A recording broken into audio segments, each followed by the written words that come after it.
Today I'm going to show you how to make these wings.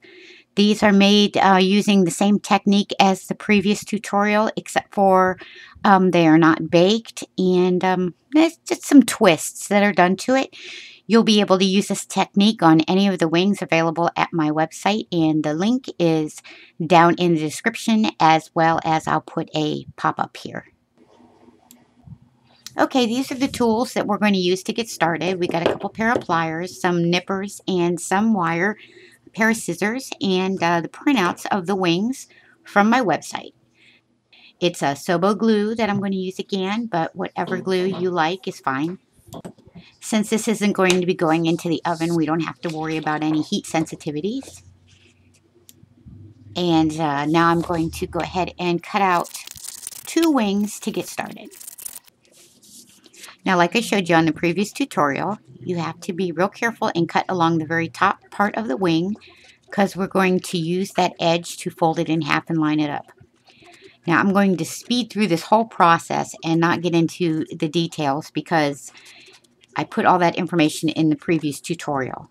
Once we get the wings folded and glued and the wire put inside, what we do from there is different than what we did in the previous tutorial.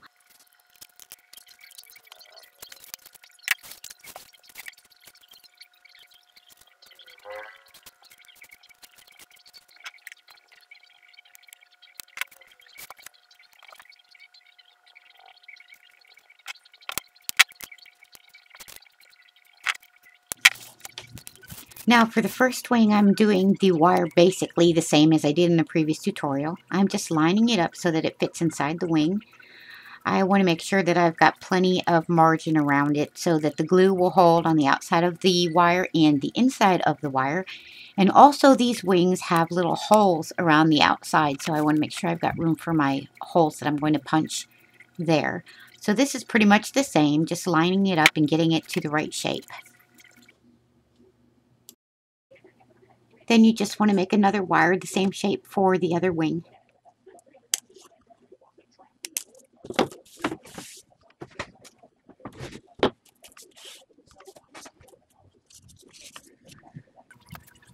Sobo glue or whatever glue you like, and glue on one side of the flap. Wire goes in between and line it up. Press it down and let it dry.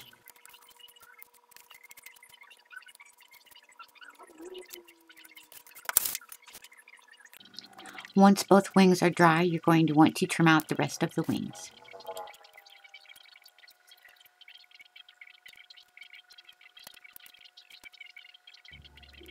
If you're in a hurry, you can do this while it's wet.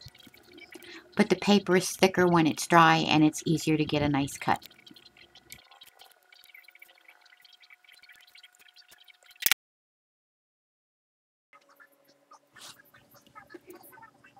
These are my little alligator clip thingies that I like to use. And I'm going to use some nail polish also. I'm putting this right along the edge because this is where I'm going to punch the holes in the wings. I'm using clear with glitter, but it really doesn't show up very much. It's basically just to get the thickness on here so that when I punch the holes, it'll make a nice clean punch.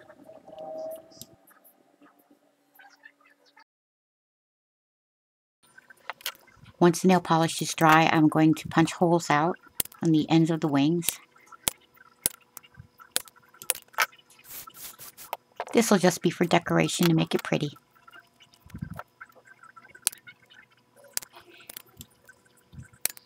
And those little holes that I just brushed away, I really should have saved them. I know I could have done something neat with them. Now if you look at the wings directly from the side, you can see the white paper in between. And I want to make that blue, so I'm going to go ahead and use some blue acrylic paint to go ahead and hide those edges. You can also use a marker if you like, but the paint will get you a real fine edge and a marker will bleed a little bit more into the paper.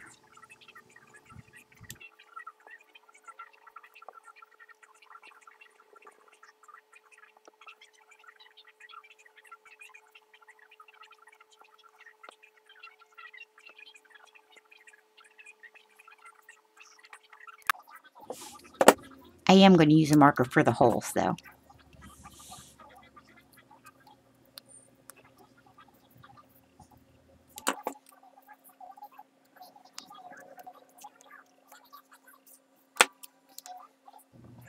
Now for the next step, what you're going to need are your wings, some clear glue sticks, and a glue gun that is warmed and heated up, and I have a little place that I have it set on just so I don't get glue on my table. Now this is where the texture of the wings come in. You will use your glue gun and go over the entire wing. And I'm actually touching the paper with the tip of my glue gun, and I'm drawing on the wing with the glue gun. I'm not trying to be thin, and I'm not trying to be neat. I'm trying to let it get different thicknesses of the glue.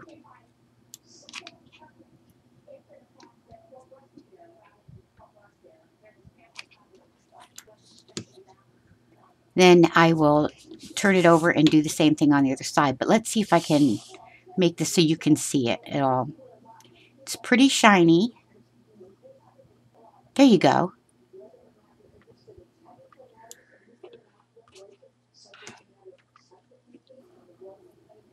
And so now I'll do the same thing on the other side of the wing. You want to have your glue sticks handy because when you run out, you want to have one to put in there right away. And this is the same thing I did on the other side. I'm letting it kind of be thick and uneven.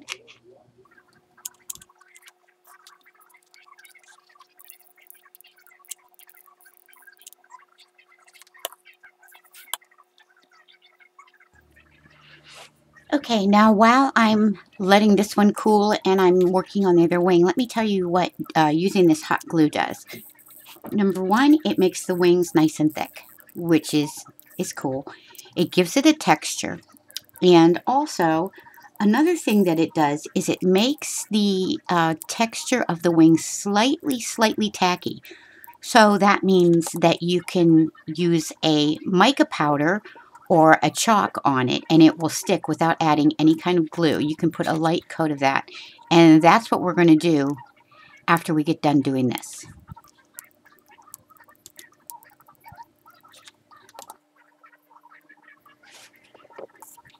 I'm also putting little dots of glue over where I punched the holes.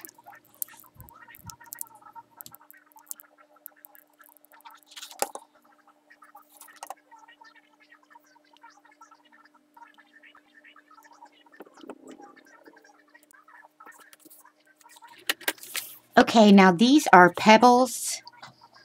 They're like metallic powders, and they're made for scrapbookers, and they were real popular years ago, and I still have them. But you can use regular mica powders. But I'm going to use these because they're just more convenient for me for this particular application. I'm going to use my finger, and I'm going to just use the blue and put it on the high edges of the hot glue on the wing. So it's just a light application. I'm just brushing over top of it, and it doesn't show a lot in the camera, but it does make a difference. It almost adds like a satiny sheen to the wing itself.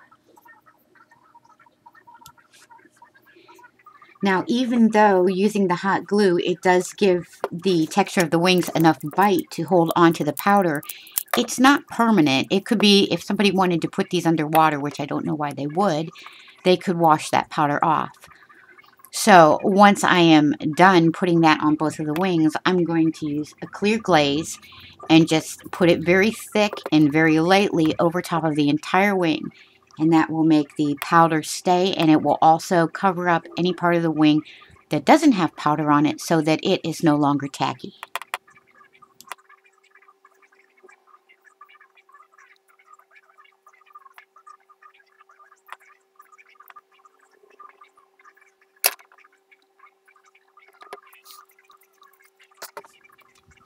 Okay, now I'm going to add some glitter to the outside edges of the wings. This is Martha Stewart glitter glue, and it's actually, when I went to use this, I thought it was going to be really good, but it's actually a little bit dried out. You can use any kind of tacky glue that you want. And I'm just going to put this on the tips of the wings, and I'm going to use this blue glitter and sprinkle it over top, and then we will let that dry.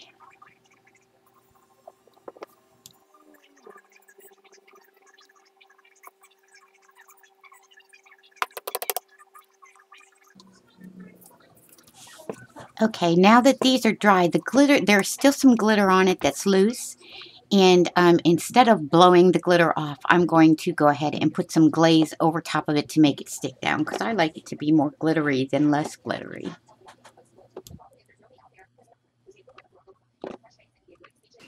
I put a little bit of the glaze into my cap, and I'm putting this on very thick, and I'm just like dabbing it on top of the glitter. So when I get done with this, my cap is going to have glitter in it. So I'm going to take the whole cap over to the sink and wash it out and get the glitter out before I put it back on top of my glaze.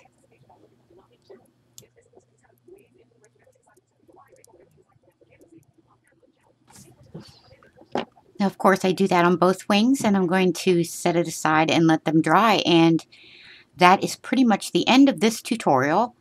I'll try and show some pictures at the end so that you can see what it looks like. And I thank you very much for watching, and I will have a speed sculpt coming up soon where I use these wings to make a really cute little blue butterfly. Okay, thank you so much for watching.